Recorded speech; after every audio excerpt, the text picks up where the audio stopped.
Hi everyone, this is Suzanne Wagner, and it is Eclipse Day, April 8th, 2024. It's time for the Great American Solar Eclipse. Woohoo! For those in the places that get to see the whole eclipse, have a great time. But I hope everyone sees it as a way for us to come together and remember our humanity. Today, there is a magnification of all things Aries.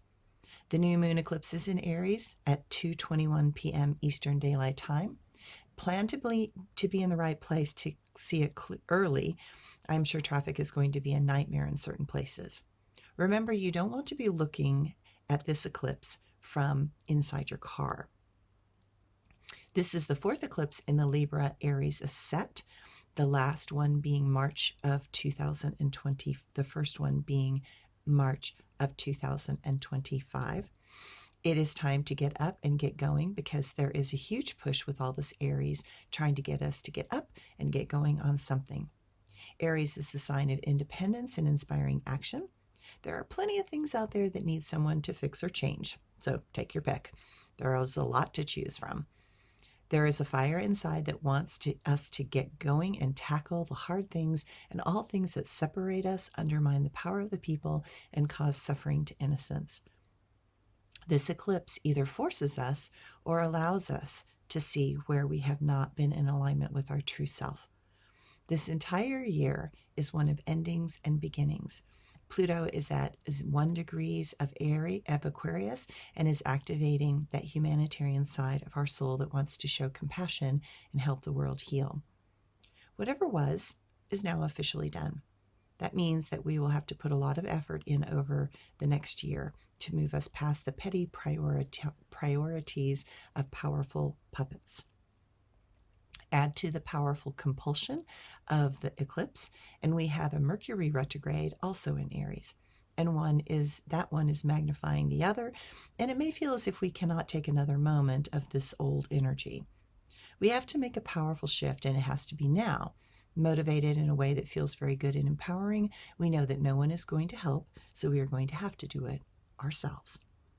Mars is the ruling planet of Aries, and it is coming into touch Saturn in Pisces. This can feel as if instead of trying to pull a heavy wheelbarrow up a hill, suddenly around the bend comes a bulldozer.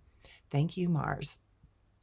If used properly, we can get a lot done in a short period of time. Catch this wave, and the changes just might surprise you.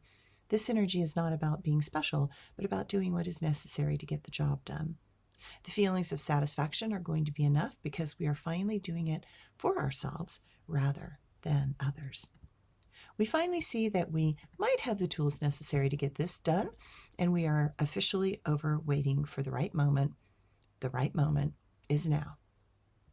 Venus and Jupiter will semi-squared in Taurus, and so some of you might feel a bit wonky or nervous. Eclipses do that all by themselves for me, but in this case, we have an added flow of energy that might feel as if the universe is trying to jumpstart something big.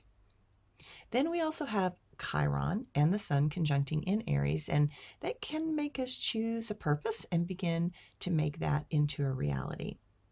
We will begin to see clearly all the problems, and so it is time to figure out how to repair them. It is going to be clear that it will be a long and hard path ahead, but as we come together, this day illuminates a path that we might not have previously seen. With all this fire, our confidence is strong, and we feel as if our mission is finally becoming clear. Because of this strong astrological enlightening moment, we finally are willing to face the lessons that we have been avoiding. We see how we have allowed others to trigger our own insecurities and how that in turn buckled our self-confidence, but no more. We see that no one will have faith in us if we do not first have faith in ourselves. If we do not believe in our skills and abilities, no one else will either. To gather these skills and fine-tune them into something spectacular will require us to repeatedly go into the refining fire of life and allow mistakes to sharpen our mind, upsets to teach us objective response, and delays to remind us that we are missing something important. All growth requires us to confront what we fear the most. True faith comes first from trusting oneself to find the answers eventually. It is not about ever having faith in the words or actions of others. The latter will never build honest self-confidence, but will allow a soul to become a puppet to the powerful. If we want a healthy world, we will have to first become whole ourselves in a healthy, grounded, and stable way. Have a great day.